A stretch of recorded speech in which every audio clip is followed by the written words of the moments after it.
I want to go to the garden centre a little bit tipsy. Why not? Why have you got Rioja? Because there was an event who had a bunch of wine left over, so I took a whole box of Rioja. It was 2010 Rioja, and I want some 2019 Rioja. Wow, that's a real free pour, that. What? Yeah. I've been up since 4 a.m. What time is it? Doesn't matter. Have a glass of wine, mate. 4 in the afternoon, so I've been up for 12 hours. Yeah. So this is ooh, that's a squeak. This is my evening time, technically. Look, dude, no one's judging you. I'm an alcoholic, it's fine. Shall I bleep that? Or can No, is it going to be in the cold open? Probably. Cheers. Cheers.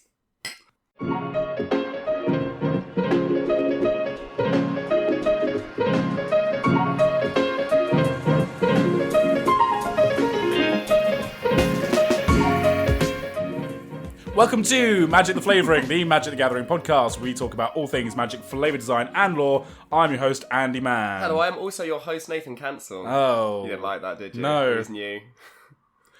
Someone once critiqued me, I must have told you this before, that when I say I'm your host, Andy Mann, hello, this is Nathan Cancel.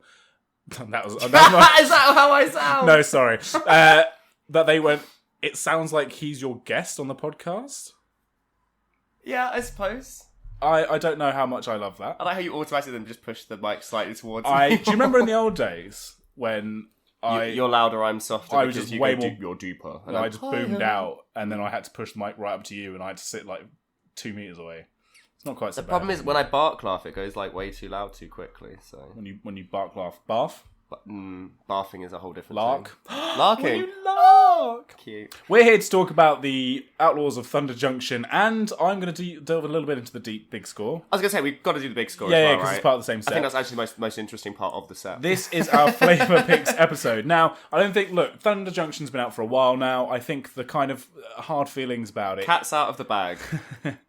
the loot's out the vault. Cactus folk is out the saddle. Oh, I like that. Those are two things that I'm going to talk about. Yeah, that I yeah, like. they're actually positive. I think the feelings around the set have slightly. That was good. Thank you. have slightly dampened. People aren't quite as like what the shit about this set, and I think we both had the same reaction. I think earlier today we were talking, and it was like, oh yeah, like there are some things that are nice in here, and then every time we look through the card gallery, we were like, what the fuck is this set? Like, I think the thing that gets me is every time I soften up on it, I realise that the set symbol is just a blocky version of a cowboy hat, and I'm like, that sums up exactly the issue with the set. And I'm going to bury the lead very, very, very quickly here because I want to get it out of the way so we can actually move into some potential positives and stuff. But the hat thing. Yeah. So how many hats do you reckon were in Murders of Karlov Manor? What is it? Individual hats in individual cards? As in across the set? No, as in like how many? Yes. So how many individual hats were depicted on cards in Murders of Karlov Manor? I'm going to go Considering it's about a 240 card set. I'm going to go for 130. See, you're at 37. Oh. Just 37 hats. The way people went on about it. Right? How many do you reckon there are in Thunder Junction? Well, there's there's 306 cards in Thunder Junction and Outlaws proper. Mm-hmm. As in big score proper. 100?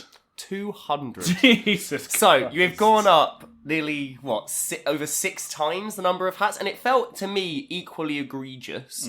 But I think that the thing that I touched on before we recorded that kind of hit harder, I think, was that Ravnica was a pre-existing set. Where we can look at Ravnica, and before we've even actually touched on any of the cards or what the story's going to be, we've already got this multifaceted idea in our brain. We've got the sights and the smells, the hustle, the bustle. We even know what like the weather's going to be like. We've got our own headcanon of Ravnica. So taking like a very specific slice of it and making a murder mystery set and just having that tiny little bit of Ravnica and it be quite a 2D representation of it, that kind of works for me because it's almost like hey, Ravnica did like a detective festival for a week. And that I could actually like understand and get behind. The problem with Outlaws of Thunder Junction is they've done the same gimmick instead of like the gimmick, but they've made the entire world's gonna take a back step to the gimmick because the world took a back step for Murders of Karlov Manor, but there was already a world there that could take a back step. Yeah, they were able to do that because they already had the trust of people that they knew what Ravnica was. Yeah, whereas this is a whole new plane of where they've even deliberately, I think, kind of done the yada yada thing with the story going, but there was no sentient life there before. There was none of it. So they've almost gone, we've got a blank slate, so you can't really get annoyed at us about ruining anything. But they've also then taken the opportunity to build up a desert set, which is something we've asked for ages. I mean, removing Amonkhet, because that was an Egyptian theme rather than just being like a desert, western, outback kind of set. Yeah. And then they've just kind of gone, but we're not going to do anything on it. We're just going to focus instead about the I'm not going to say human, because that's the wrong thing in magic, but we're going to look at the sentient part of the world. We're not going to look at what made it up or the animal life or anything like that, which also, looking at all the mounts, the saddled mounts that there are, like the fauna of Outlaws of Thunder Junction, or of Thunder Junction, the plain, seems really interesting. Yeah. But it's just, no, there was nothing here before. It's actually more of a focus on what the villains are doing now. And I feel like that was the missed opportunity. There was this real avoidance to do any actual world building, and which is why then all we're left with, same with the set symbol, is just a bunch of hats. Yeah, I think the Wild West theme is a bit of a false economy, and I don't want to piss off anyone off. I certainly don't want to piss off any Americans who sort of, because this is a big sort of tentpole of their like Americana sort of product, if you like. I don't want to piss off any like historians, whatever else, but like the American West, that sort of frontier Wild West style shit, was quantifiably only about a 30-year period in American history. It's like the 1860s to the 1890s, right? True, I hadn't really thought about that. Which is like when that thing happened, right? When the gold rush happened, when the push into the West happened, blah blah blah. As Brits, we there is a trope. Sorry, our American listeners, where we go on about how American history is only like 500 years old. But and that's a bit unfair, because also there's lots of things going on. There's so much that happens in that time that I think that's kind of a misnomer. But the American West is kind of a known thing that, as much as there's memes about it, or what's turned into memes, there's tropes, there's films, there's obviously a lot of media about it, and this, that, and the other, which can be drawn on. The actual setting, it's very hard to quantify down, and unless you start pulling in things from other America's mythology, like you could throw maybe like Wendigo in there, or Bigfoot, or whatever else. It's very tough to really expand on this whole True, world. I guess it's a limited sliver of time, which then I guess gives a limited sliver of world. But I guess if you compare that to say like Kamigawa, of where you've got a long history of like 1,000 years, multiple dynasties. Whereas I guess that was the other criticism people had, right, about how the plane almost seemed to pop up overnight, and how the hell did all of these things get built? And it's like, well, that actually follows suit in how the gold rush era worked, in terms of we talked about this in the story about how the settlements would just like appear and be abandoned, with the passing fad of, okay, well, we've exhausted this gold mine, now let's go 2 miles down the road and build up another. Prosperity 3.0 or whatever. But I think they came at it from the wrong angle. I think there was a couple of episodes ago, I remember saying on the lead up to Outlaws, where I think I was saying I've softened on the idea of them doing this kind of like, hey, this is a detective story, this is a cowboy story, because it's almost like we've had so many years of going, these are mages like on different planes and bloody blah. Like, they are starting to go the other way now, where it's like, we want to do a cowboy. What does a cowboy look like if the cowboy uses magic instead of rifles, right? I think the problem they had is that they didn't lean in enough into the fantasy aesthetic. They really tried, and I think with New Capenna and Kamigawa, Neon Dynasty, where it was like cyberpunk, and they kept fantasy elements in it. Even to a degree, the detective stuff, because obviously they had the Ravnican magic to fall back on. They just didn't go hard enough, and we'll see in a lot of these cards. There are glimmers. There are individual cards. There are individual artworks or ideas or flavour things that I think really go, that is what they really should have expanded on to create the atmosphere and the attitude of this set. But instead, what they relied on was this idea of going, the American West is an idea of people going out into the unknown and making up these ramshackle towns. We've got this event, which is the Omen Paths thing. We're going to have all these crazy characters go in. Who are those characters going to be? Well, it's going to be the bad guys, because Outlaws. And instead of creating a mythos of its own, they've muddied the waters. And there is some good stuff. There is some really nice stuff. And there are even some characters where they're from other planes, but they seem to fit the aesthetic. Yeah. There's one card that's going to be like my sort of... this episode's going to be 2 halves. We're going to do before I start. There's a Flavour Picks half, and then we're going to do a quick fire round. Bastards or Outlaws. Yeah, Bastards or Outlaws. There's one card which I think really sums up my idea about this set in terms of like it could have been something, but it always feels like it has no grounding. And that's Rattleback Apothecary, which is the 2 and a black, 3 mana Gorgon Warlock 3/2 that has Death Touch. Whenever you commit a crime, target creature control gains your choice of Menace, Lifelink until end of turn. It's artwork by, I can't pronounce this name, I'm sorry, Loic Canavagia. It's gorgeous artwork. And the flavor text is, looking for a little liquid courage? I also stock liquid murder, if that's what you're after. And it's just the right... And the whole thing together, it's this Gorgon with, like, rattlesnakes for hair. So obviously we're leaning into, like, the snake Gorgon as opposed to just kind of the snake-like type of Gorgon. With a hat on. With a hat on. So it's got a cowboy hat on.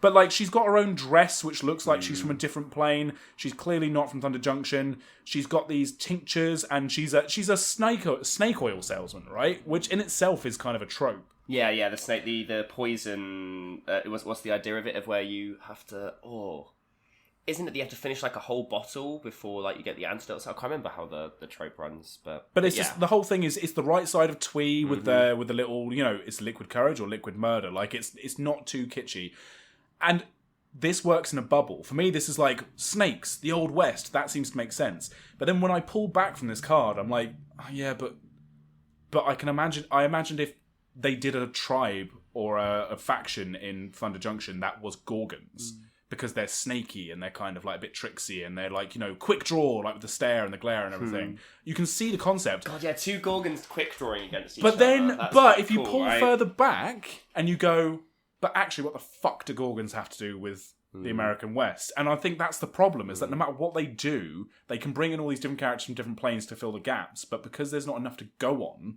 it falls apart. Is it trying to layer on is it trying to... I guess that's the thing, is it too thin?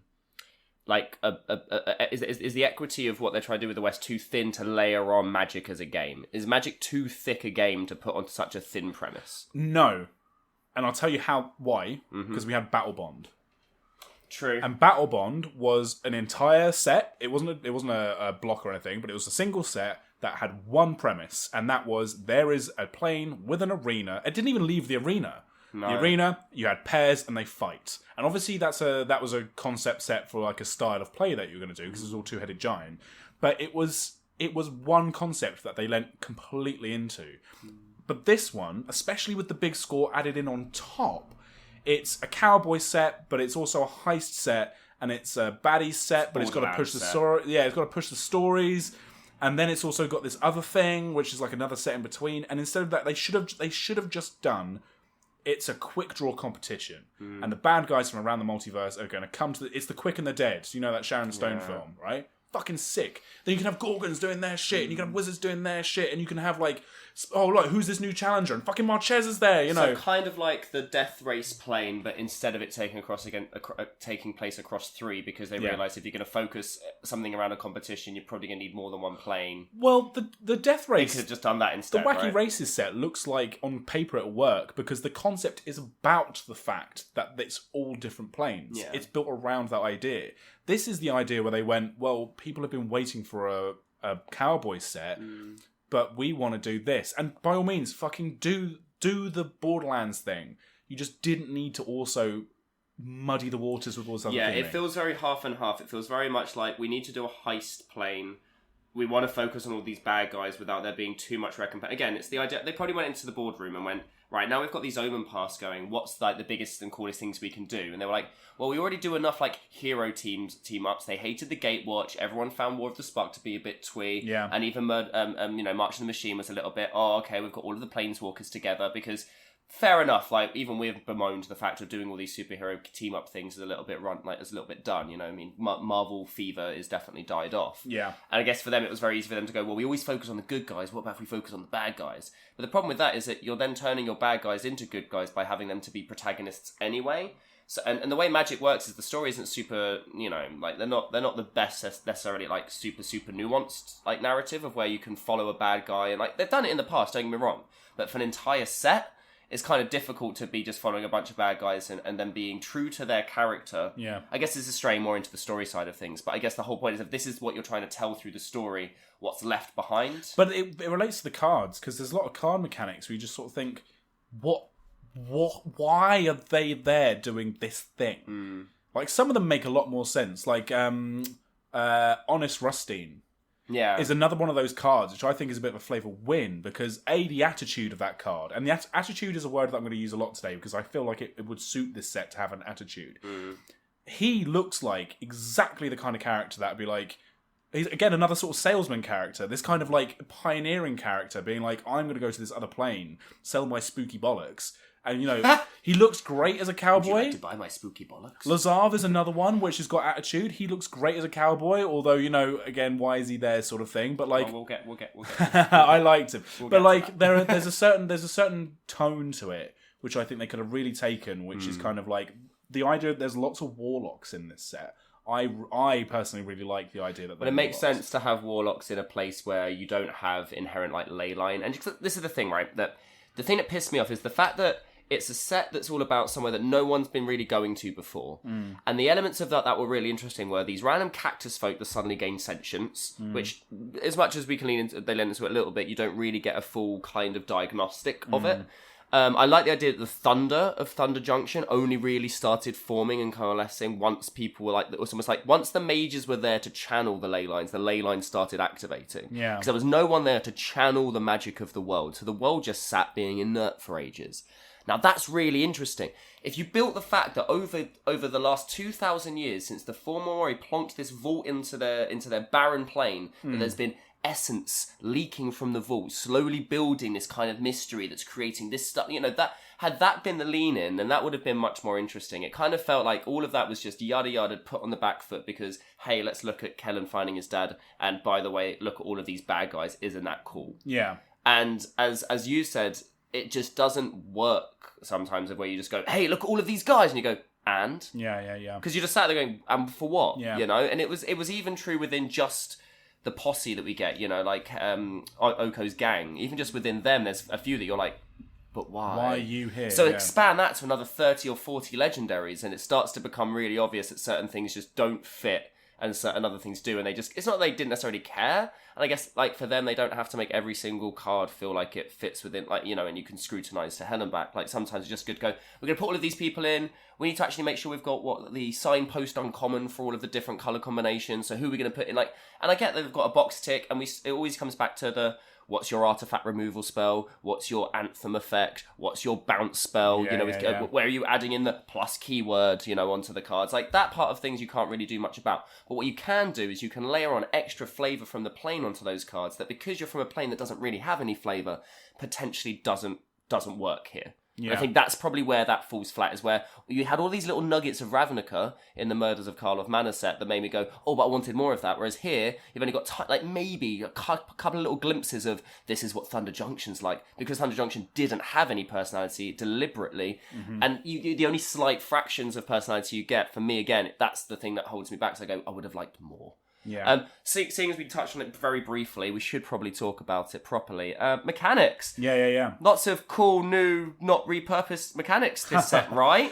But some of them, right? Unlike Murders at Karlov Manor, this is me going to stick up for them. A couple of these make sense for this plane. Yeah. That wouldn't have made sense if they'd been their previous cousin in mechanics. Yeah, no, if they'd done the other one instead of this one, no, I get you. I'm just going to very quickly pull up the because wiki page. Obviously we were saying in the last episode that things like morph or whatever else Disguise and cloak made more sense thematically, but mechanically it was just a little bit it wouldn't have mattered, and the other one would have worked fine. Exactly. This is not the case. No. Alright, where are we? Mechanics. Set down mechanics. There we are. Good. God, these wiki pages are long, aren't they? Oh, you're just going to be a little shit today, aren't you, laptop? Alright, fine, good. Why would I ever need you to actually do things properly? Cool. Right, good. Themes and mechanics. So one of them is less of a direct mechanic, but it is keyworded, and that's the idea of a crime. And the crime being that any time that you target one of your opponent's things or things in one of their areas, be it their hand or their graveyard, that's committing a crime. Weirdly enough, attacking your opponent with a creature, not a crime, because that's just part of the game. But other things, when you're deliberately targeting something of your opponent's or selecting something of your opponent's, that is considered to be a crime. Now, I have a big criticism against this compared to what, like, say, the Outlaw kind of mechanic of where they batched pirates, warlocks, mercenaries, rogues, and fuck, I missed one. Pirates, mercenaries, rogues, warlocks. What was the fifth one? There's a fifth one. Andy. Assassins. There we go. Right, good. I was gonna say when I was doing this, I was like, oh, actually, I find this batching quite easy because I remember each of them whenever I do it, and then I've just proven that I couldn't remember all of them. Assassins, mercenaries, pirates, rogues, and warlocks are outlaws. Yeah. See, the batching for that kind of makes sense to me, and I kind of get it, and I like it. Especially when it's like, it's all of just like the bad guys. And it does make me forget that there are, mercenary as a type in Magic that I think probably could do with actually being outdated. I think mercenary could just become outlaw. Like mercenary and rogue could just become outlaw, and I think it would work. I understand certain planes it might not fit for. But that compared to crime, now crime for me just feels a bit too wishy-washy and a bit too vague. The only thing I do like about it is from a mechanical point of view, from a play style, it adds so much more intrigue and texture to the gameplay because there's so many ways that crimes can be committed. So even like a micro benefit to a crime can be quite easy to trigger, and it can change your play pattern and make you focus on different things. It can make hand attacky spells actually be good again, all that good stuff. I think from a mechanical point of view, and we've said this for the last few sets, I think the more that we have issue with a set from a flavour point of view, the more it shows that their mel side is actually pretty good, and it usually they've put a lot of effort into making sure that the set functions and plays well, that they might end up then losing sight of how it looks overall to us Vorthosians.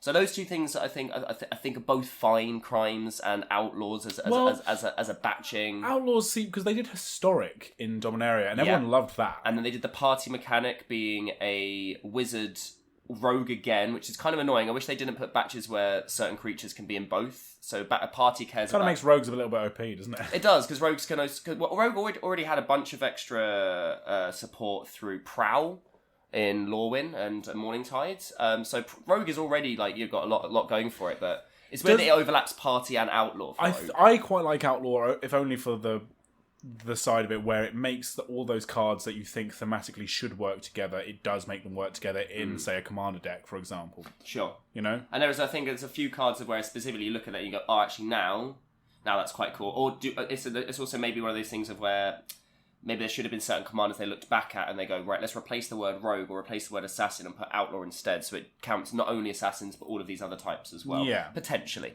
I don't know. I mean, I like that they're doing it. There's no way they don't eventually batch sea monsters, and we'll get that octopus, serpent, leviathan, and kraken. There we go. And we'll get that all batched together as well. It is more things to have to remember, because even if you put it on the card, you are still having to remember what are the other 5 ones, and the reminder text has to be there, so you're not really saving space. But I think it's fine, and again, it made sense to have a bunch of different villains that all made sense to have different creature types then work together collectively as an umbrella term. And then we've got 2 other mechanics that are in the set, 2 new keywords, both of which, again, are kind of rehashes. The first one, I think, is a little bit conceited, is Spree. Yeah. Now, Spree is essentially just escalate from Shadows over Innistrad. No, Rise of Shadows over Innistrad, and what's the one that came after it? Eldritch Moon. Eldritch Moon. I never remember the name of that set, and that was about you could keep paying the same cost, and for each time you paid the cost, you'd get an additional effect. And it would start with one, and then and it'd usually be the idea of all these different characters working together to do a thing, and then when the other character comes in, it has this additional ability, and blah, blah, blah, blah, blah. I think they come into alliances, wasn't it, when they all called, like Blessed Alliance and Cursed Alliance and all of that stuff. Spree basically works the same. It has an initial cost that does nothing, and then you've got 3, usually 3, I don't think there's any, I think some of them are 2, but most of them are 3, where you have 3 different abilities, and you can pay an additional cost to get one of those abilities. So, let me grab an example. Oh, even the wiki page says it's very similar to Escalate. Of course it does, because I'm not wrong. Rush of Dread, for example. 1 black for a sorcery with Spree. Choose 1 or more additional costs. You add 1 generic to have target opponent sacrifice half of their creatures they control rounded up. Add 2 generic to have target opponent discard half their cards in their hand rounded up. Or add 2 generic to have target opponent lose half their life rounded up. Now you could have it just be 5 mana for half their life, 5 mana for half their cards in hand, or 4 mana for half their creatures in play. Or you can escalate all the way up to, 9 mana? No, 8 mana. 8 mana and they'll lose half of everything. And it's kind of nice that this is definitely one of those play pattern things of where you want the card to have use early in the game and then late in the game. If you want the full effect, you have to wait until later, but then you can also choose between each of them, and then you can only have one of them earlier. I think that's a really cool idea. I do think it's just new ways of it's multi-kicker, but not the way they did it before. Of where you don't just pay the same cost over and over and over again to get the same cost over and over again multiple times. You now pay different costs for different abilities in addition to the initial cost. Yeah. So it is essentially just kicker. Yeah, I think people are liking how it plays though. Actually, and also I kind of do like the idea that it is the spree is your escalating. I mean, there's that word again. Your crimes as you go. Yeah. Like, I think that works really nicely. And I guess the idea is for a lot of these, especially when Rush of Dread, each one of those is a crime. Target opponent, target. And you can choose each of them. So yeah, it's the idea of, the more you go on, the more crime you're committing and the stronger the effect gets. But obviously, the more you have to put in to get out. Yeah. So that works thematically. The other one that's in the set... Oh, actually, I've lied. There's one more as well that I completely forgot about, but we'll get to that in a moment as well. Saddle. Yeah. But you like Saddle. Actually, let's quickly do plot first then, because I feel like plot's easier to get out of the way. Plot is basically like suspend, but instead of paying... So with suspend, you'd pay a suspend cost reduced, and then after a certain number of turns of removing time counters, you then cast that spell for free at the beginning of your upkeep. Plot, you pay an initial cost, and then on any later turn, can't do it on the same turn, very similar to Foretell, you can then cast that spell for free. So it's kind of a combination of both Foretell in the way that it works where you play it, you play it face down, but you don't play it face down, you play it face up, people can see it, but you get to cast it on a later turn like with Suspend for free. So it's that fusion of the two.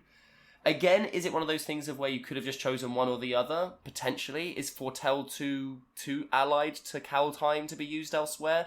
Potentially. I think the thing that people got hung up on this was that plotting a plan, like an evil genius plan, should be something that is secretive.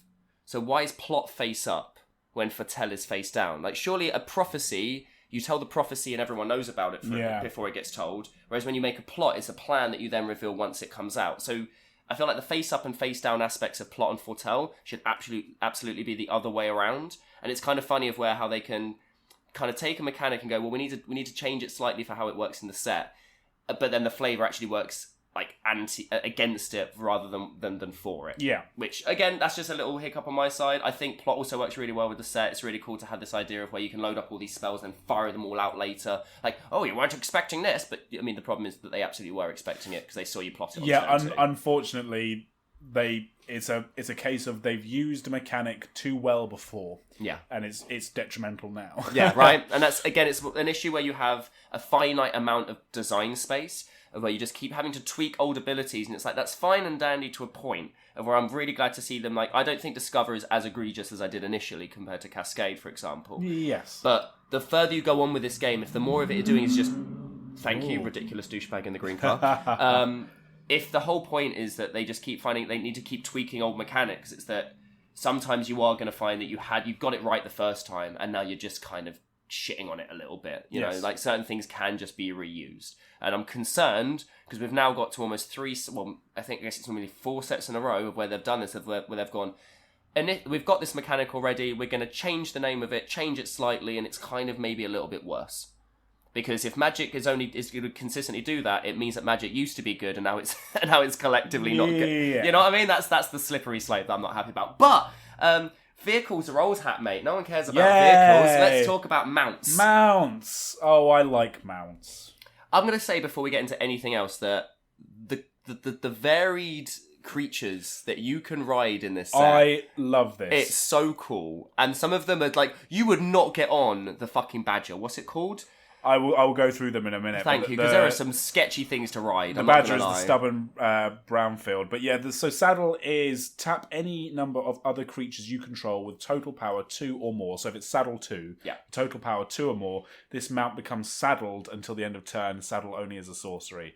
And each of these mounts, as a creature type mount, has a saddle cost. Yeah. So it's vehicles, but it's on creatures as opposed to a vehicle. And it's at sorcery speed, so you can't do it for blocking, it's only for attacking. Which makes sense. And you can't do it on your opponent's turns in general for whatever reason, because again, it makes sense that it would be an action on your side. So I guess as you would say that it's strictly worse as an ability, but because it's on creatures, I think it makes everything a little bit more synergistic with like other parts of your deck. Yeah, I think the idea with vehicles is unless you have them crewed, they typically didn't do anything. Yeah. Whereas these do things by themselves, or you can have someone mount it and then it does something better.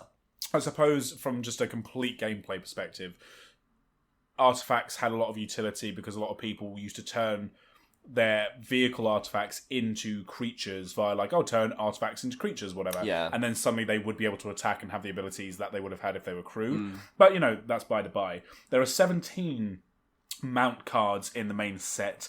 All of them are... almost all of them are different creature types. And there is one other Flavour fail, which I'll get to after I'll do the good stuff first, then I'll say my nitpick. So, I won't say all their names, but I will give you their creature typings. So, we have a salamander mount, a cat beast, a sheep, a horse, a snake horse, a hippogriff, which, this isn't a nitpick, but really, hippogriffs are swan horses? Heron horses? They're heron horses. Well, yeah, it depends. I guess it depends if you're trying to talk It's a heron horse. Is it griff with GR? No, because that's a griff. That's a GRY effect, but they're based on herons and horses. GRY. Oh, that one. Yeah, that should be a hippogriffs. No, that should be a bird. Because hippogriff is like a griffin, it's its own creature type. But it's funny that they had snake horse and then hippogriff, which is bird horse. Anyway, snake horse, hippogriff, bear, beast, beaver, lizard, brushwag, porcupine. Which aren't they the same? They're not, but that will annoy some people. A possum. Unicorn, badger beast, frog horror, and a secondary cat beast. Right, okay. Now, my other nitpick is, they're all mounts. They're on a cowboy plane. The mechanic is called saddle. 2 of them don't have saddles. Is this the giant beaver? No, this is the bounding Felidar. Does not have a saddle. And the seraphic steed. Doesn't have a saddle. I don't think the giant beaver has a saddle either, I'm looking at it. The beaver, it does. It's got a brace. Oh, it's got a brace around the front. Oh, you just can't see the back. Yeah. Okay, makes sense. They all have saddles, except... Also, that lizard, the Gillicorsa, is fucking huge. Yeah, there are some really scary animals. I'm like, this is the thing I like about... So the thing I like about Saddle, not only do I think mechanically I think it's quite cool, but I think from a flavour point of view, it's kind of fun that everyone arrived on the plane and just went, I'm going to sit on that. Well, that's because they brought it from other planes, isn't it? Well, because there are some of them that definitely aren't from Thunder Junction. I think the whole point is that, what's it called? Loyalty or whatever it's called? The mount that Annie Flash rides. What's it called? Fortune. Yeah, Fortune Loyal Steed, which is just known as a beast mount because they don't actually know where it's from or what it's called. It's quite clearly not from Thunder Junction. I like the idea that the Omen Paths aren't just for, sentient people to deliberately go through. Like, there are just some animals that are just going to happily accidentally wander through this tunnel, it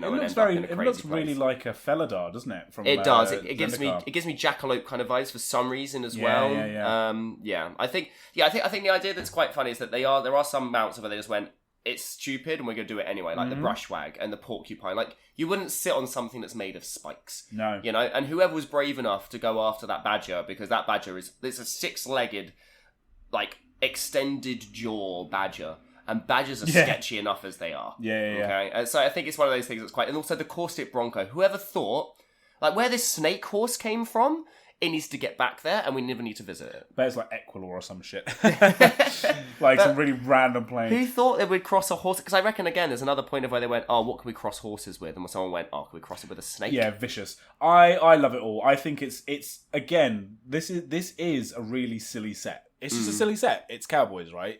So you have to have that attitude, which I've been talking about, but you can't ignore the fact that they're going to do something stupid. And if you are going to have a literal multiversal travel through Omen Paths thing, this is how to lean into it.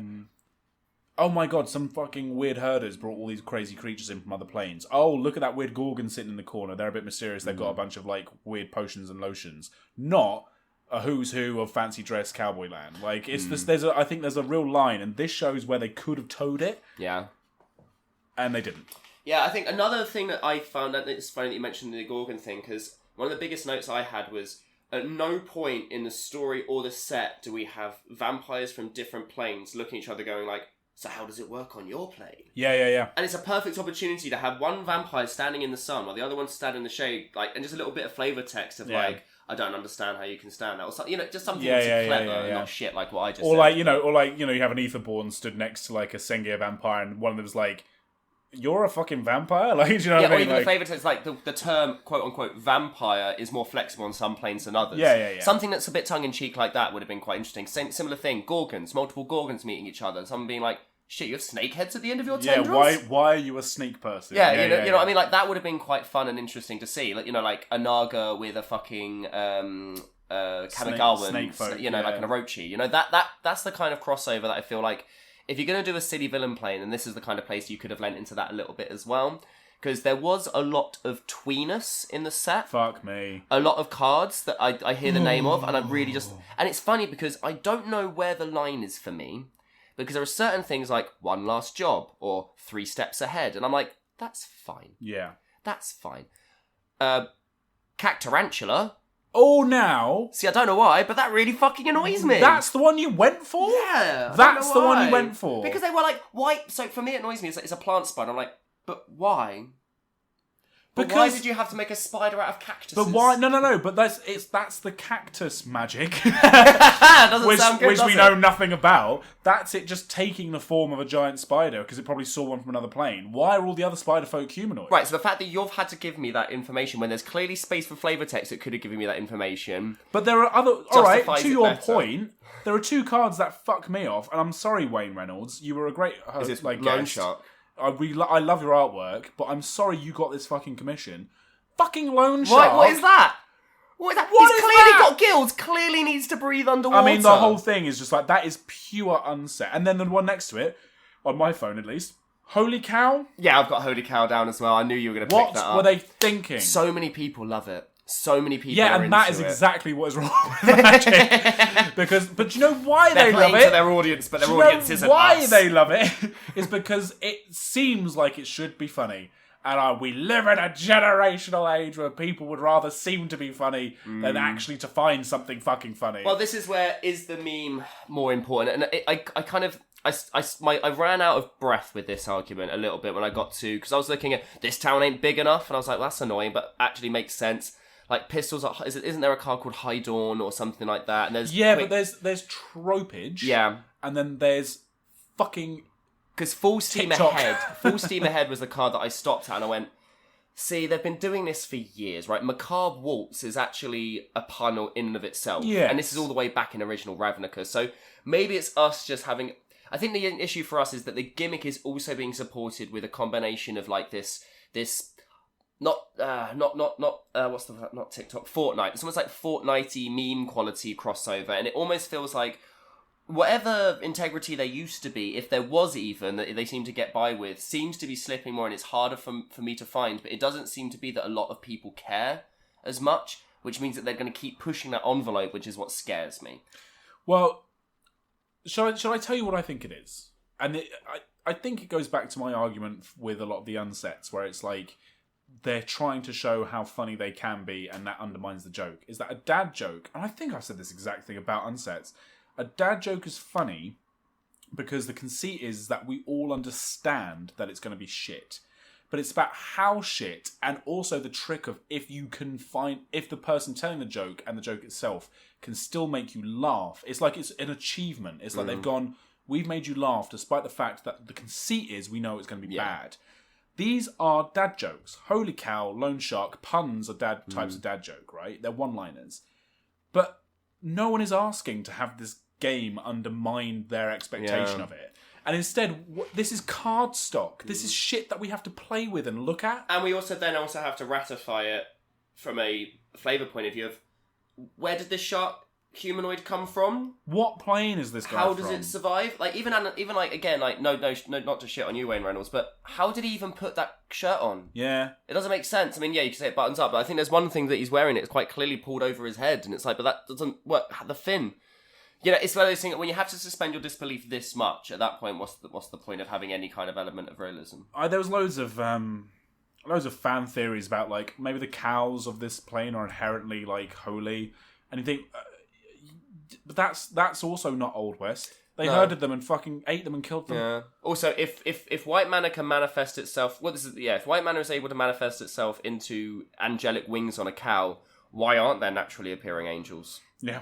You know, if you're going as far as putting wings, maybe that's the thing. The magic of Thunder Junction is so like underdeveloped that the best it can do is make its cows into angels rather than manifesting full ones. And look, if you're listening to this, dear listener, and you're thinking we're taking this far too fucking seriously, you're right. Yeah, absolutely right. But that's why we're here. This is what we do. We're 130 odd episodes in. This is what we do. Where have you been? Yeah. And okay. I think the problem is for us, right, is that it seems like it's the same consistent criticisms, but again, it becomes more and more easy to pull them out. I think we said this about Murders of Cardiff Manor, where you can see the seams between their patchwork quilt work of how they form sets, and if the seams are that obvious, then it becomes a bit of an irk. Whereas this feels like you can't see the seams as much as you can just see that the edges are frayed. Yeah, they haven't fully tied it up properly. It doesn't feel like a fully fledged concept. It feels like the concept itself was kind of, this is fine, but we're not going to see it through to the end, and then here's your set, don't worry about it.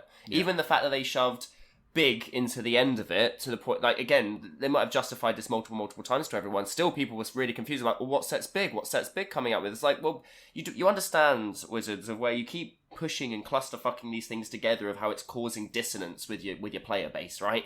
Like, eventually you got to realise this. And again, I think the problem with this set is that I don't know if we're ever going to likely go back to this plane again, because the gimmick was a one-time gimmick, but it's a plane that I wouldn't mind seeing more of in the future. Yeah. But then what do they give us the second time round, because they didn't give us enough in the... Again, maybe they go the second time round, they go, you know what, we didn't lean into it enough, we got a lot of feedback saying that we could probably let into it more, so that's now going to be our focus, and we actually found a bunch more interesting stuff that we can now talk about that's, Western themed. And maybe that'll be the idea of it, who knows. But again, for a these are all the villains and that's all cool and everything, that's the line for me. It's like, here's a bunch of villains and that's all cool and fine and everything. I mean, it is a shame because the visual language of this set, in terms of how they've tried to tie some of the underlying sort of factions together, is actually quite interesting. Like the Sterling Company being like cowboys with like sort of this plate, sterling metal, like this kind of chrome effect, is a really interesting idea. The plant folk that we spoke about, like the cacti folk, it's such a good idea, not just to have your plant folk a cactus, because cacti are inherent to the ideology of the visual language of the Old West. It's the best way to make a plane feel like it is the place that it's based off of. And by that I mean, if you're going to have a race of characters on most planes, like one of the tropes are elementals or plant folk, they're kind of interchangeable, like in terms of how they're used. Why fucking not make them the type of flora, sorry, not the other one. Technically, I think they straddle the line between both. Oh, they do that. Yeah. There we go. Why don't you make them look like the plant life of the place they're meant to be? And actually, you would think other sets do this as well, but they don't. Because Kamigawa Neon Dynasty, I actually looked earlier on today, there's one plant card, which is Branch of Boseiju, which is the back half of that saga. And Japan is obviously all countries in the world are famous for their plants, right? Yeah. But there's no bamboo spirit card, no bamboo right? spirits. There's no lotus, cherry blossom. Japan has a really big point, actually, tie to the plants. Because even the kami of Transcendence is just an elk with blossoms. I'm like, but why does it have to be he's not a blossom folk. I know, and don't get me wrong, you don't have to do this with every set. No. You get a bit rote, but I love the fact that they took a big swing with this. They have for a faction that don't have faces. They're so emotive. Yeah, really expressive. They're not just one colour. They're red as well. Also, you've got cat tarantula. There is also a plant wolf. That's bristleback sentry. So they don't have to be humanoid. Yeah, fair. But this works. I think the big trick I think they missed here is that they didn't do sand elementals. Yeah, that would be because cool. That's another thing of where you could have gone. Well, once the people started coming, the sand started to mimic the people. And that's just really eerie. Imagine like you have sand horrors. Like all of the black cards are actually like sand horrors, and like the idea is that the sand wants to take everything back into itself. Well, there's oh my god, I can't think of the name of the card. I'd have to look through the card gallery. There is a spirit card that looks like a really sandy gunslinger. It is like a sand elemental. I think that's almost exactly what you're talking about. I think that's the plotted one on the left-hand side. 1 second. I say on the left-hand side. I'm literally I'm on Mythic spoilers, so of course they're all on the left. That is Dust Animus. Yeah. Yeah. And the idea being that the dust has seen instead of being like a ghost of mist, it's a ghost of dust, and it's taking the form of that cloaken kind of effect. The Atin are also another really cool addition. Again, not native to the plane. No, there was no way for them to do it in a way that works, but I still don't think that this was the correct thing to do. No, but I mean, Annie Flash, you have Annie Flash, you have, oh my gosh, Wiley. Yeah. You got a couple of others, but just, I think the... Ty, yeah. Who was he was going into your Archangel Avacyn deck. Yeah, which I got to play the other day, which is nice. But I think just that was a really nice... Again, not every set based on real world locations has to be totally about that location. Like Lost Caverns of Ixalan went so heavy into the Mesoamerican stuff, rightly so. But if for this to have just been like the absolute Cowboys and Native Americans set would have been maybe a little bit heavy-handed. But just the small touches of they're wearing armor, but it's like leather armor with like the kind of the fur inline, and it's got like the kind of pastel blue, brown, and reds that you kind of associate with like Native Americans and First Nation. Like, I think it really works in a way that doesn't make it stand out as being like, this is the Cowboy set, but makes it feel visually like it is a plane that exists. I think there's also a consistency of grounding in this set. Like, there's very few artifacts because, of course, there wouldn't be many native artifacts to a set to a plane that's only just been discovered. Yes, true. Because you wouldn't have all of this, old school fucking metalwork and stuff like that, which I think works. I think they do a good job of avoiding the magic side of it, even though you would still have a bunch of wizards coming. I guess and that's another thing maybe they could have lent into is that ley lines from this plane haven't been tapped very readily. So all of these, like Joda would have a really bad time here, for example. Yeah. Whereas anyone who's more about muscle and attacking and more of a close combat kind of person is going to do very well because that's all that's really available here.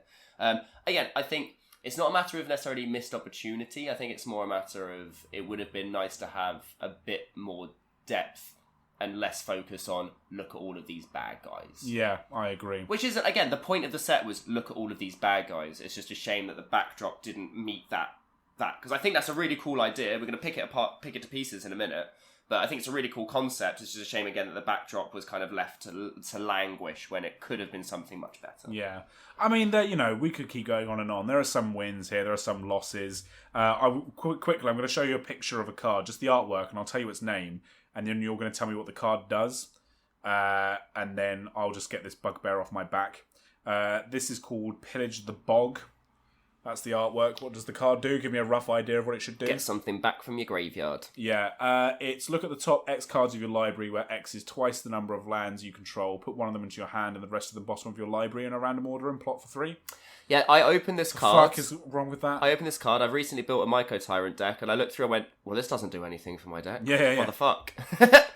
Yeah, I don't know. I mean, it's not even like even in the Commander set, the lands deck is Naya colours, so you can't even put this in that. Yeah.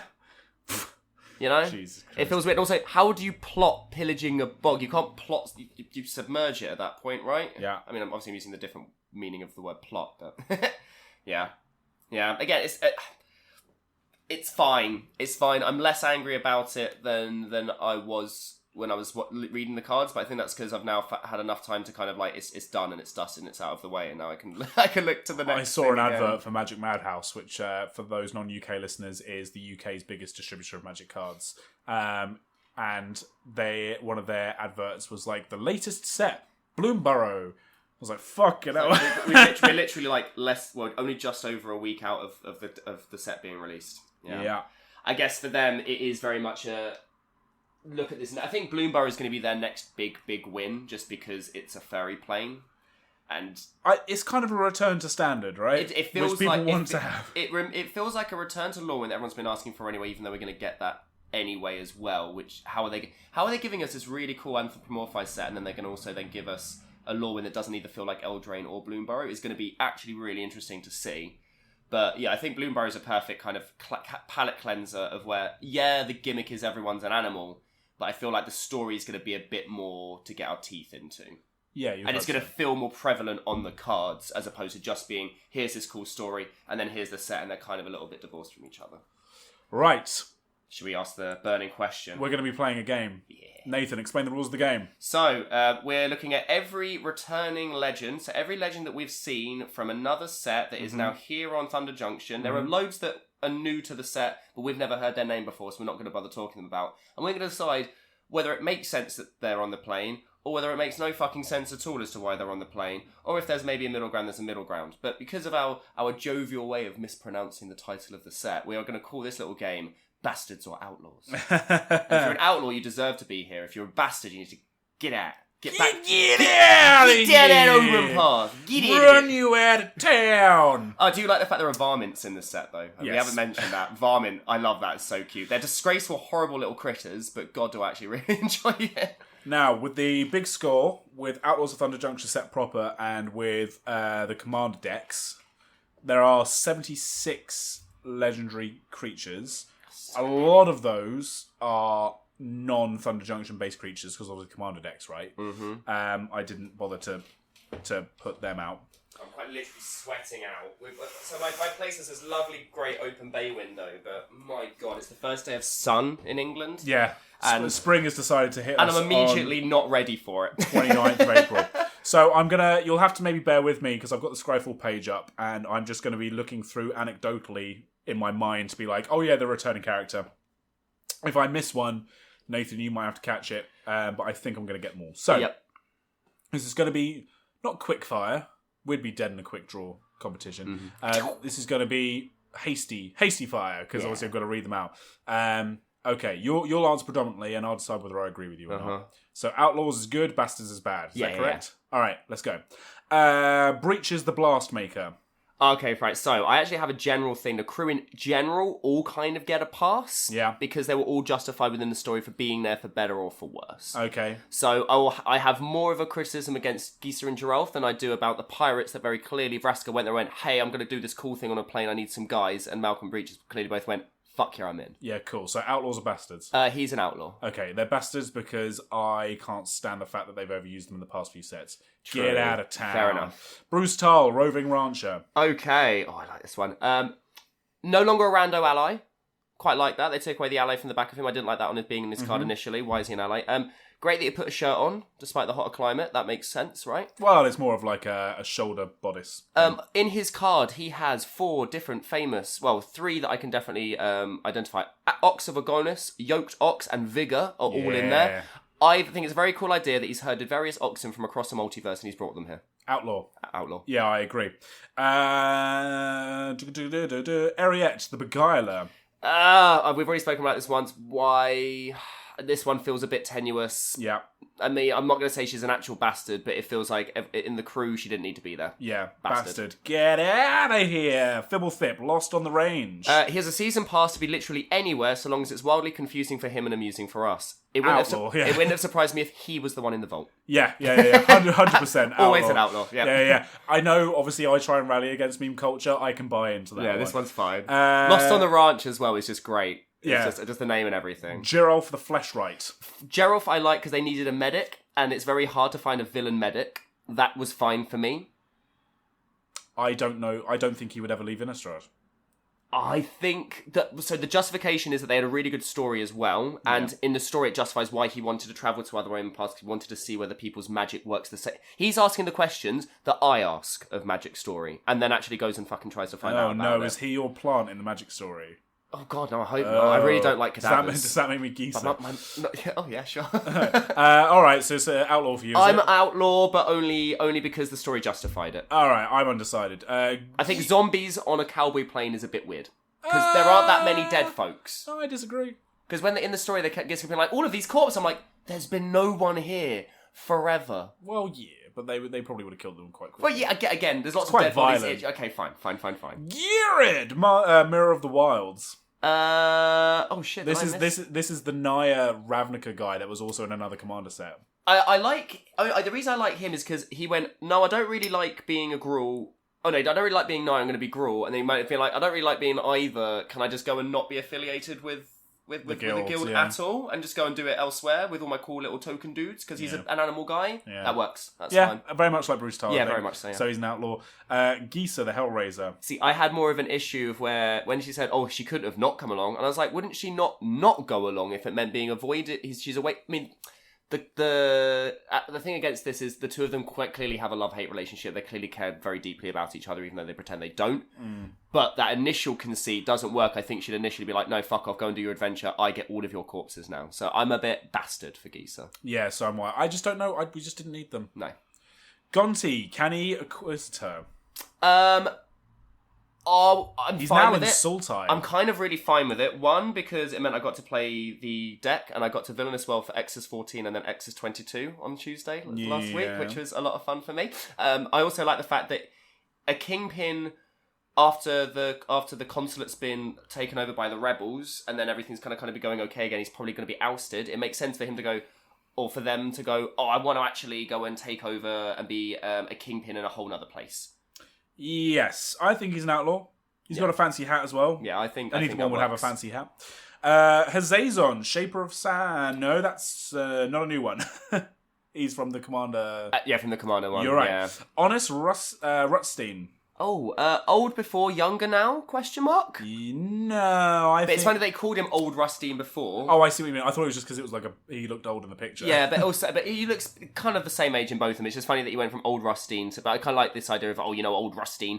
As a walking general store of various procurements, it makes sense that he's here. But I wish his card felt more like a trading post. Or his story be less about, or have less about being honest. Like he could have done a trading post thing of give me thing and I give you back thing. Did they not do a trading post reprint in this set? No, that's and they really should. This is what annoyed me is this was a perfect plane for him to be that kind of walking haberdashery. I think he's fine. It makes sense that he's there. He's an outlaw. Outlaw for me too. Jolene, plundering pugilist. Full card is forgiven for the snake horse. Yeah, there's a otherwise Cobra horse. My line's I guess sure why not needed to have someone Gruul I guess, but my big thing is would rather have Sinzaya Tora as overseer of the railways or something to have more of a cohesive overlap instead of just dead drop characters. Jolene is quite literally just there because why not, but you could have justified it as someone else from the Riveters and actually had them be part of the story of the set. Yeah, also really cartoony. She's punched someone so hard they fly out of their shoes. Yeah, I'm a little bit bastard about that. Didn't need to be here, doesn't necessarily feel like it works. Bastard for me too. Karavek, the Punisher. I think this was a fine by me. It was nice to see. It's nice to see sometimes really old characters thrown in. He was underused. He wasn't necessary, but I don't mind him being He's got that here. Attitude that He's got the attitude. He just didn't have enough function. Yeah, outlaw for me. Probably because they had too many other characters in the story. Yes. Outlaw or bastard? Outlaw. Campbell, profiteering mayor. Why a Kaladeshi bureaucrat is here is beyond me, beyond the money, but I guess he might have followed Gonti, and then also the consulate was overthrown, so it makes sense. I said the consulate was overthrown by the cast of Les Mis in my notes. Oh, right. I'm so funny. I think it makes sense for all of the bad guys from Kaladesh to be like, fuck it, should we go and do something in another plane? Yeah, but he's like I mean, Gonti is, I guess he's sort of like, a kingpin has to be resourcely, even though he's a luxury guy. But like Campbell, he knows how to make taxes. He can taxation. He can taxation in a new area. Look, so he's clearly alongside the Sterling Company, so he's in the lap of luxury as far as Thunder Junction goes. Yeah. But what Kaladesh is like super luxurious. But he might have been up for arrest. Sure. We don't know how many of these people ran away from problems on their own plane instead of just trying to go out for another prospect. Fair enough. His artwork as well. I'm going to shout out to Andreas Zafirtos. He looks fairly cool in it. There's someone in the background, one of his little cronies, who's wearing armour. He's wearing a Sterling Company cowboy hat, but on top of some armour that's the kind of armour you'd find in a 1970s sci-fi film about a future blood sport. He looks like Master Chief. He looks like... Do you know... So they did a remake of... Why has he got a visor? Do you know the film Rollerball?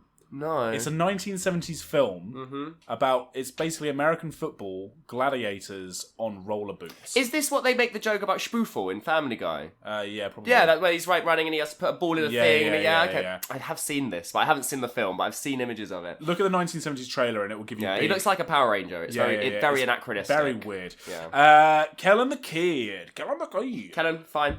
Again, the whole story was about him. It made sense. He looks good in Cowboy get-up as well. Yeah, he actually looks good in most of the things. I just think it's... Yeah, his artistic direction has just been exceptionally varied. Yeah, Outlaw. Outlaw for sure. Crown, Violent Cacophony. I don't think that Ludovic, after turning himself into this weird aberration, would let his prized possession just fuck off. However... Yes. Is Crown then autonomous enough to then go, fuck you, father, I want to go and see other worlds now that I can? I just said in my notes, much questions, many dislikes. Well, his flavour text reads, concerned for his apprentice's welfare, Ludovic sent his greatest creation to make sure Gerolf got into the right kind of trouble. Yeah, again, this relationship between all three of them would be fine if we just got a story that kind of had all of the three of them in a story together. Well, there's now 3 legendaries from Innistrad on this plane. Yeah, so and it far. all feels a little weird. Again, of all the planes in the multiverse, which one are you like to go, I want to get the fuck out of Oh, here well, most? that's true. We've said it before, it is Innistrad, so it kind of makes sense. I mean, we're not done with Innistrad-y legends either. We've got another one coming up that, is a little bit better. Yeah. But yeah, I don't know. This is a bastard to me. For me too. I just don't like Kramer's character. I think it's weird. Lazarv, Familiar Stranger. I quite liked it. You did not? Oh man, right, so I'm just going to read my notes verbatim.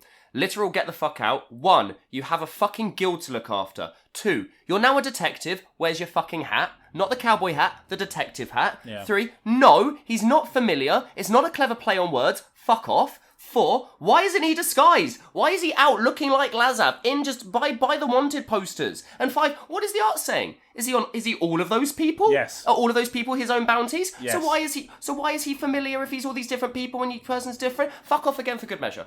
Okay. You have big feelings about this one. Yeah. I love Lazav as a character. I hate the fact that he's here. He doesn't need to run the guild because he's brainwashed all of his people to run the guild for him.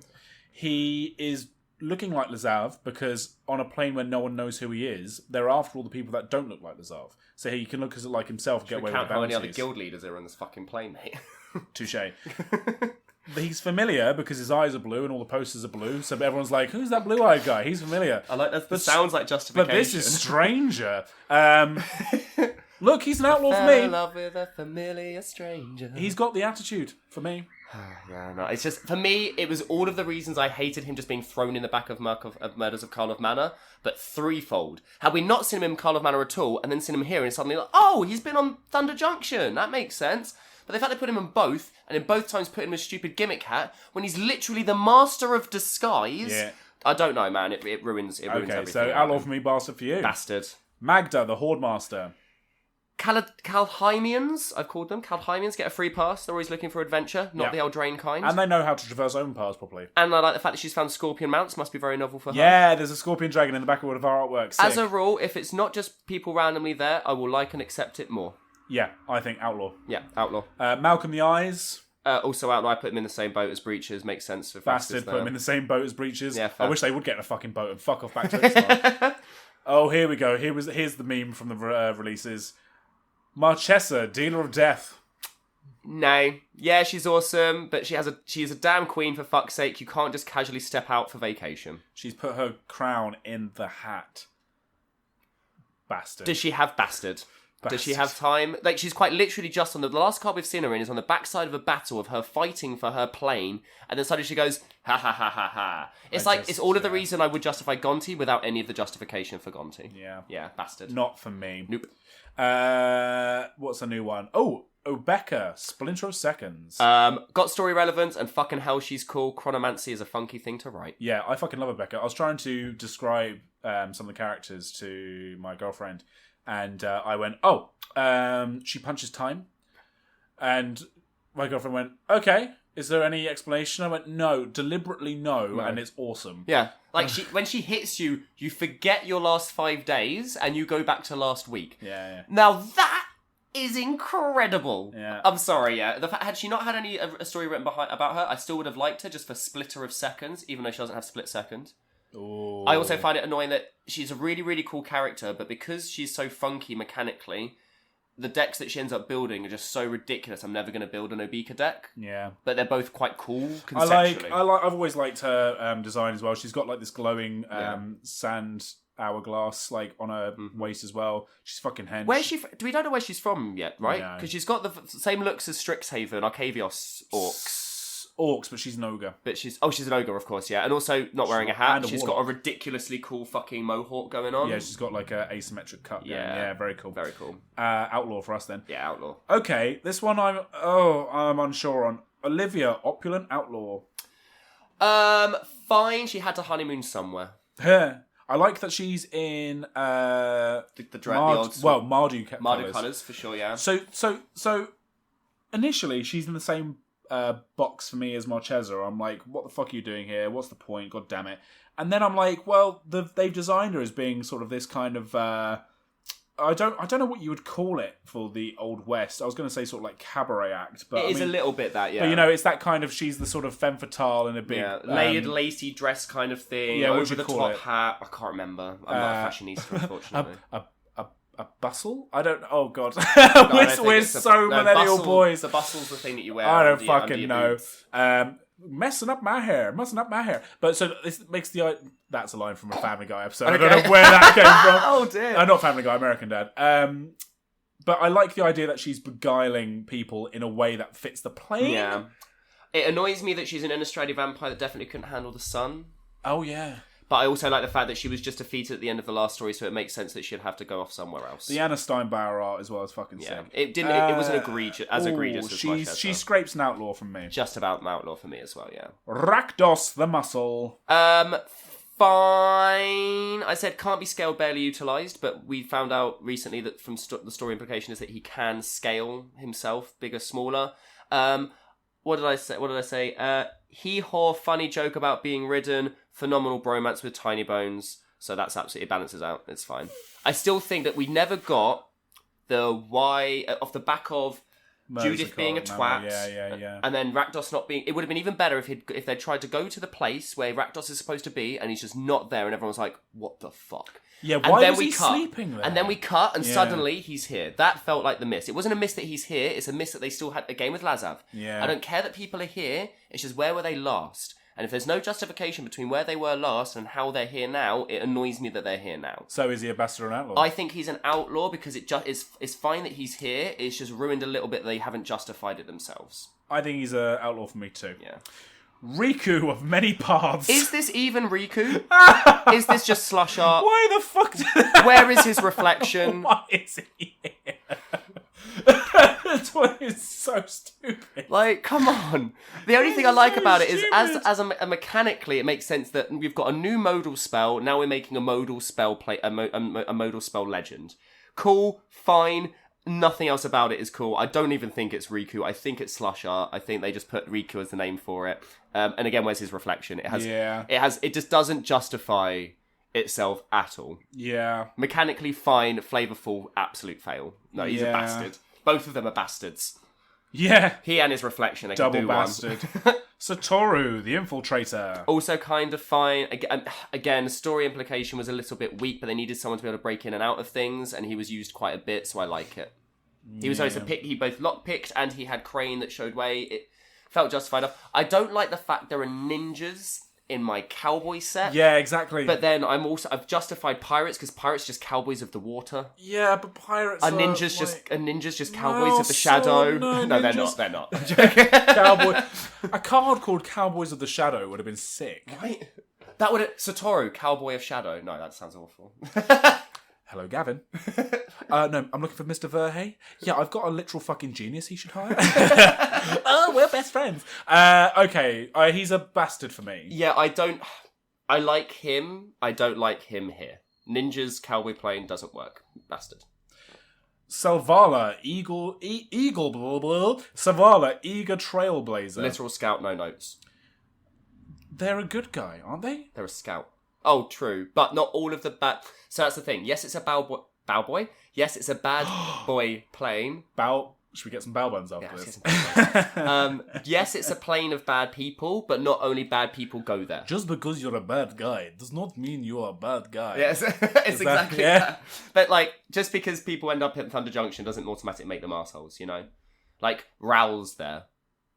Doesn't make him an outlaw. He's not wearing a cowboy hat, though. No, but again, we don't want every single cowboy to necessarily be a bad person, right? And he's not inherently a bad person. But, like, I think I even saw this when they revealed Marchesa and Silvella on the same day, because they dumped half the legendaries in one day and then the other half in another. There should have been a plot. Marchesa and Silvella are both there. There's a lot of there should have been plots, but they didn't. It's funny, this is very much one of those sets of where you could have written 25 side stories and it still wouldn't have been enough. Yeah, she feels right for the plane. It feels that's the thing. I say no notes because I don't look at her and go, but why? I immediately go, she's a scout. She's a trailblazer. It makes absolute sense. If anyone from Fiora is going to be here, Selvala. I think this is a begrudging outlaw for me, but... Yeah. Oh, I just had I mean, she's not an outlaw, but for the purposes of this game, she's an outlaw. I get it, I just don't like it. The Gitrog, Ravenous Ride. See, I really like the Gitrog. I like non-humanoid travelling about, and then also saddle. Why Rakdos didn't have saddle, but could be only mounted... Yeah. Why didn't it have saddle, but can only be mounted twice? Pardon me.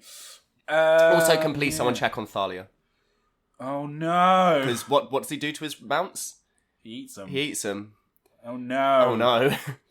Oh, she was already having a bad time. Do you know what would have been funny is if they just had, like, the alt art and he's just pooping out her sword?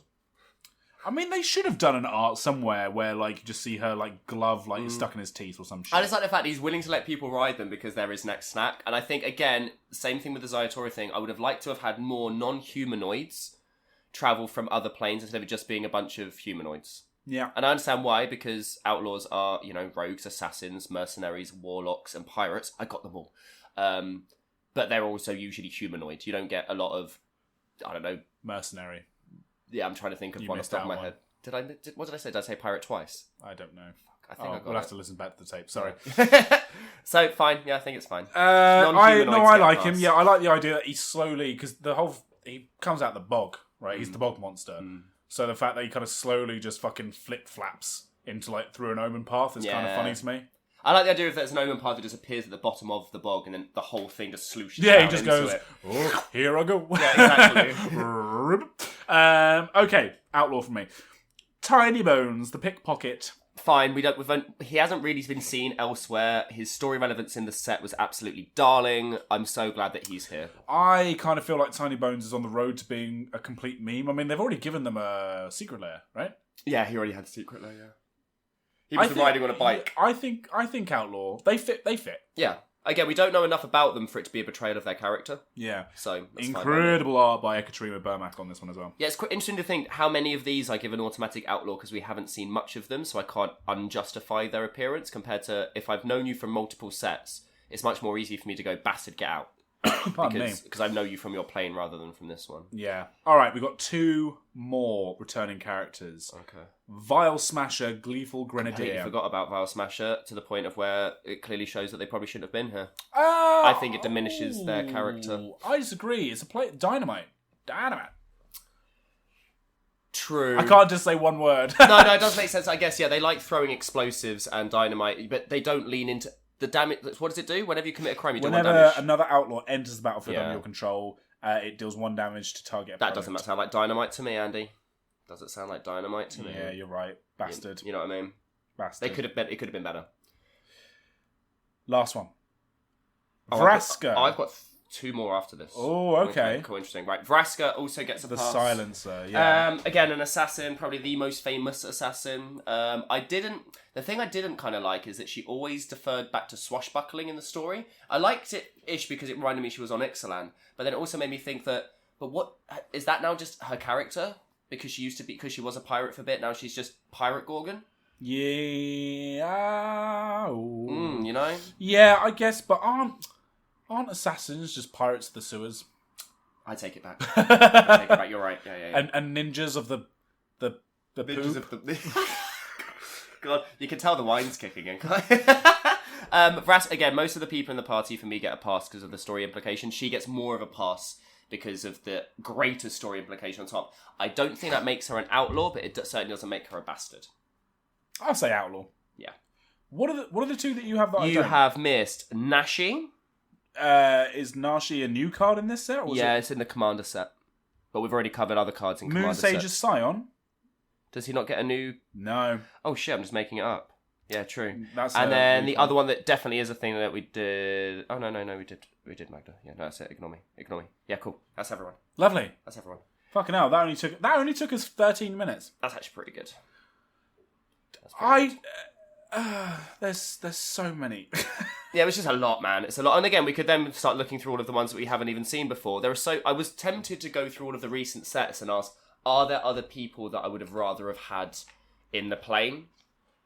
And the answer is, I didn't have enough time to go and look. So I don't know for sure. I don't think anyone was necessarily missing. I'm sure there's certain people I'd be like, oh, they could have justified that and been cool. I think there was enough people already that it doesn't need to be that, oh, if I could exchange this person for this person, that would work. Or if I exchange this person for this person, that would work. I don't really care about that per se.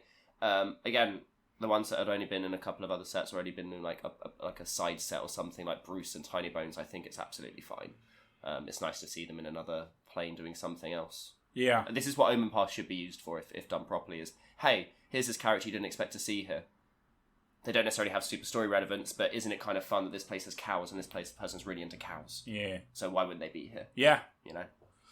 Interesting. All right. Last little bit. Do you have artwork to mind? That could be your artwork for the set. I did. It was Double Down, I think, was the card. The Red Spree.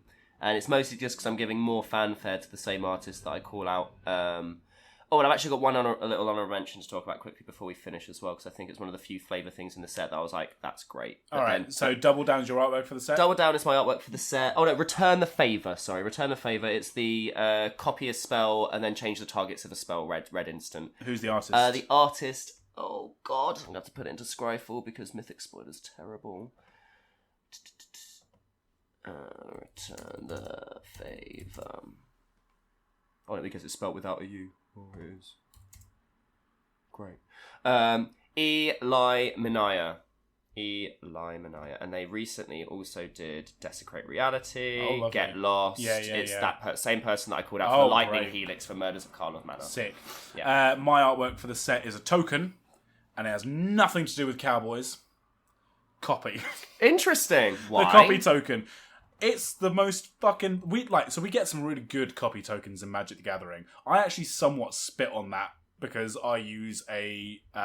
Ditto Pokemon card from the Fossil expansion, which was one of the ones that I sort of saw when I was 10. And you know what actually cares about the expansion? It's when I was 10, and that's what it was there. That's what I remember, right? To be fair, there's a couple of big display cards in our local game store, Rule Zero, shout out. And it's the original Bulbasaur and the original Chikorita. Yes. And I remember I actually remember actively opening those cards from fresh packs. God, so this one's Brian Veleza, and it just looks like a 70s prog rock album. Yeah, it really does. Fucking sick. Yeah, it's a bit more of that crazy over-coloured stuff from Caverns of Ixalan. It's a humanoid figure like staring at its own hands and then like repeats 100 times. It's fucking cool. Alright, okay, so like my actual flavour pick of the set then, I think that I don't know why I didn't write it down properly because I should have, and that's the fact that we get Wily, Coyote, and Roadrunner in the set. You get Resilient Roadrunner, 1 red, 2/2, Creature Bird, Haste, Protection from Coyotes, 3 mana, Resilient Roadrunner, can't be blocked this turn except by creatures with Haste. Notably, very Ginger Brutey, can't catch me, I'm the Gingerbread Man. It has that similar kind of idea. Then you have Cunning Coyote, Haste, 2/2. Whenever it enters the battlefield, another target creature you control gains +1/+1 and gains haste until end of turn, and it has plot for 1 and a red, because of course it's the mastermind. Now the thing that I hate about this more than anything else is the Resilient Roadrunner shouldn't have had haste, because it only has haste when the Coyote starts chasing it. So because the Coyote coming in gives haste and +1/+1 to a creature when it comes into play, the Roadrunner shouldn't have had the haste. It didn't need the haste until the Coyote comes in chasing it, gives the Roadrunner haste, and then the Roadrunner gives itself protection from other creatures with haste because the Coyote has haste. They were so close to brilliance, Andy. They were so close to brilliance. And right at the last moment, they fucked it. But also really cool, a triptych of the 2 artworks go next to each other as well. It is cool, it's cute. It's nice that they do something like Looney Tunes. Yeah. And it doesn't feel loony. No. It's because they haven't made things that should look realistic look cartoony. They've made 2 cartoony things look realistic. I kind of appreciate that. Oh god, I just looked at bovine intervention as well. Yeah, don't. I knew there was another one. I couldn't remember what it was. I couldn't remember what it was, and it's literally right there. Cool, good. Well, that wasn't as angry as I thought we were going to be. It was just a lot of disappointment. The set is a miss, man. Yeah. I'm not. Again, there are cards within it that I think are really cool, but I will not regret not opening much of it. Have you got a bundle for this? I haven't yet, no. Do you reckon you will? And you usually get a bundle of every set. I do, of every set. It is payday on Wednesday. Probably. I will say, I guess one last thing we haven't spoken about is the breaking news art style, the alternate art for all the crimes cards. Oh, yeah. See, a lot of people don't like it. The idea is it's like a newspaper clipping, right? It has prosperity written at the top. A lot of people are really against it. I love flat artwork. It's very Wiley Becker, but pushed really, really far. I'm not going to go through all of the artists because there are a bunch of them, but I think all of them are quite cool. And then not only that, but then when they do the extended art, they take the border out and you just get just that as the artwork, and I think it works even better. And it's just me. I like this particular kind of art style. I like this particular kind of frame. It's like the dossier, but it has actual texture. Yeah. Where instead of feeling like it even has that typewriter kind of fake is text. better than the dossier. Mm. I still think that it's a tricky thing to take your colour out of your frames. That's a really good point. And even now looking at it, it's like you can see side by side the colour palette. But I put that in inverted commas because it is very, very hard to see. And then I guess there's also the legendaries that have slightly like wanted poster kind of looking thingies. That's also fine. But then the mana cost is really weirdly placed. Again, if it tracks, it's fine in a standard set. If it doesn't track, put it in a secret lair because these are cards opened by newbies. Inherently, they can't help it. And then we didn't really speak about Big Score too much, but it's okay. Definitely feels like it's tacked on the end. Yeah. And it's very much loads of different weapons making loads of different artifact tokens. And I think it's kind of ruining the limited format. But... Yeah, well, it wasn't designed to be in this set, and I think it should have stayed that way. And I don't think it's justified either in the story that we got. It doesn't justify at all that there's this vault-born tyrant dinosaur that's running out of it. You know, and it doesn't seem like there were loads of little treasure rooms with artifacts from multiple different planes. It doesn't feel like there was a cornucopia in there. It doesn't feel like there were all these different machines in there. It felt like it was literally just a little nest egg for loot. So it doesn't work for me at all. I agree. But it's a shame because it's a bunch of really cool cards, and I think actually arguably it would have worked better as an Aftermath set, even though the Aftermath as a set didn't work. It still would have worked better for them to go, hey, we've made a second Aftermath set. Let's just... I know it didn't sell well, and that's the reason why they're shoving it into the main set, but at that point you've counted your chickens, or you've laid your bed, so feather up. Dug your grave. Yeah. I just wanted to do the crossover of the feathers pun. I was doing, because it's like digging graves and coffins are like a trope in Oh yeah, I like that, yeah. Western. Cool. Good, nice. Cool. Let us know what you think of this set and everything that we said. Let us know if you've disagreed or agreed with any of our outlaws or bastards. We keep saying bastards. We're from the south. It's bastards. I know, but I like saying bastards because it makes them sound... It's why... And now we're in the very, very end of the episode, I don't mind saying. It's why I don't mind Americans calling it pedophile, because it makes it sound grosser. Why are we... What are we doing? I don't know. Like, just the way that pronounced words and certain words sound better when they're said that way. Bastard. Let us know on Twitter, @MTFlavouring. My personal Twitter is @AndyManFace. Nathan's, yours is... @TheFox in the Mound. Emails go to mtflavouring@gmail.com. I'm gonna... The Rioja's hit. Thank you so much for listening. This has been Magic the Flavouring. We might see you again soon.